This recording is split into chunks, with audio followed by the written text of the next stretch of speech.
গতকাল থেকে ঢাকা শহরের মূল সড়কে অবৈধ ব্যাটারি চালিত রিকশার বিরুদ্ধে অভিযান শুরু করেছে ঢাকা সিটি কর্পোরেশন।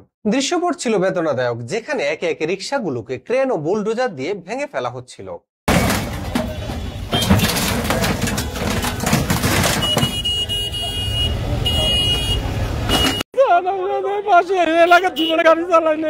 আমি খুব কষ্টে আছি স্যার। ভাড়া রিক্সা স্যার,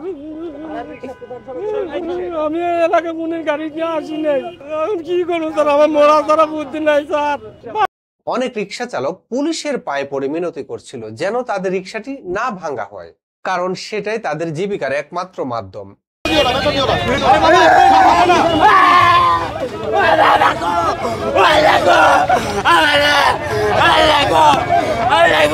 এই ঘটনার পর সামাজিক যোগাযোগ মাধ্যমে ব্যাপক আলোচনা শুরু হয়েছে। কেউ বলছে এটি একটি প্রশংসনীয় উদ্যোগ, আবার কেউ এটিকে অমানবিক ও অন্যায় বলছে। এই বিতর্কের পিছনে রয়েছে একটি গভীর বাস্তবতা। ব্যাটারি চালিত রিকশার অনিয়ন্ত্রিত বিস্তার রাজধানী জুড়ে বিশৃঙ্খলা তৈরি করেছে, এটি সত্য। অনেক রিকশা চালক ট্রাফিক আইন না মেনে মূল সড়কে উঠে পড়ে, যা যানজট এবং দুর্ঘটনার কারণ হয়। তবে প্রশ্ন হচ্ছে, এই সমস্যা কি হঠাৎ সৃষ্টি হয়েছে? সরকার কি শুরু থেকে এই বিষয়টি সম্পর্কে অবহিত ছিল না? এত বছর ধরে রিকশাগুলো তৈরি হলো, বাজারে এলো, চলে বেড়ালো, তখন তো কেউ থামালো না। বরং এই ব্যবসা একটি প্রাতিষ্ঠানিক রূপ পেয়েছে, যেখানে অনেকে পুঁজি বিনিয়োগ করে জীবিকা গড়ে তুলেছে। বর্তমানে যাদের রিকশা ভেঙে ফেলা হচ্ছে, তারা কিন্তু একদিনে রাস্তায় নামেনি। তাদের কেউ কেউ শেষ সম্বল বিক্রি করে একটি রিকশা কিনেছে, কেউ লোন নিয়েছে, কেউ গ্রাম ছেড়ে এসেছে নতুন জীবিকার সন্ধানে। অনেক চালক আগে কৃষি কাজ করত, গবাদি পশু পালন করত বা অন্য কোনো উৎপাদনশীল খাতে কাজ করত। রিকশা চালক হওয়ার মধ্য দিয়ে তারা সেই খাত থেকে ছিটকে পড়েছে এবং একটি অনুৎপাদনশীল কর্মসংস্থানে সবাই জড়িয়ে পড়ছে একে একে। এর ফলে দেশের সামগ্রিক উৎপাদনশীলতা ক্ষতিগ্রস্ত হয়েছে। সরকার যদি শুরুতেই এই যানবাহনের আমদানি ও উৎপাদন নিষিদ্ধ করত অথবা নীতিগতভাবে সীমাবদ্ধতা আরোপ করত, তাহলে আজ এত লোক এই পেশায় আসতে পারতো না। একটা নির্দিষ্ট দায়িত্ব জ্ঞানহীনতার ফলেই এখন হাজার হাজার মানুষের জীবিকা অনিশ্চয়তার মুখে পড়েছে। আইন মানাতে হবে, এটা ঠিক, কিন্তু তার পদ্ধতিটা মানবিক ও পরিকল্পিত হওয়া জরুরি ছিল।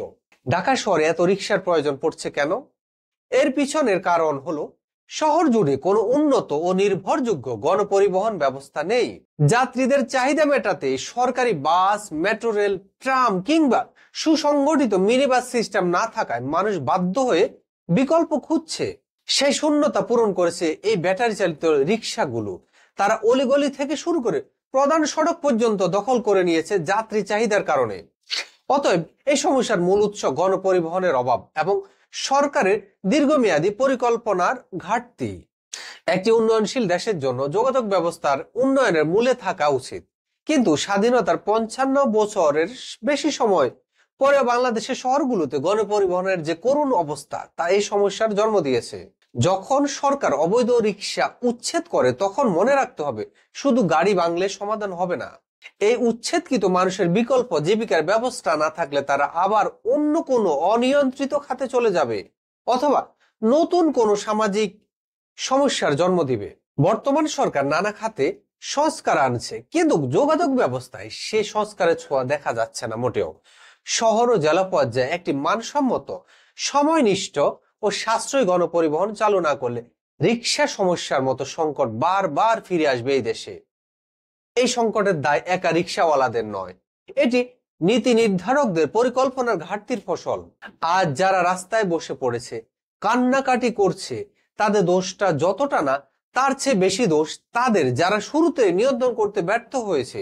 কঠোরতা নয়, দরকার একটি দূরদৃষ্টি সম্পন্ন ও মানবিক সমাধান।